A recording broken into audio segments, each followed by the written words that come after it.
Ang mabuting balita ng Panginoon ayon kay San Marcos, chapter 12, verse 28b to 34. Noong panahong iyon, lumapit ang isa sa mga iskriba kay Jesus at tinanong siya, "Alin pong utos ang pinakamahalaga?" Sumagot si Jesus, "Ito ang pinakamahalagang utos. Pakinggan mo, Israel. Ang Panginoon na ating Diyos, siya lamang ang Panginoon. Ibigin mo ang Panginoon mong Diyos ng buong puso, ng buong kaluluwa, ng buong pag-iisip, at ng buong lakas. Ito naman ang pangalawa, ibigin mo ang iyong kapwa gaya ng iyong sarili. Wala nang ibang utos na hihigit pa sa mga ito." "Tama po, Guro," wika ng iskriba.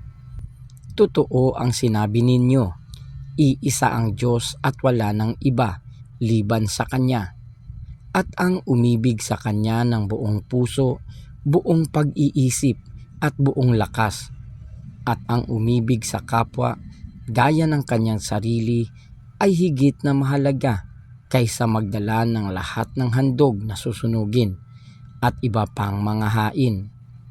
Nakita ni Jesus na matalino ang kanyang sagot, kaya't sinabi niya, "Malapit ka nang mapabilang sa mga pinaghaharian ng Diyos."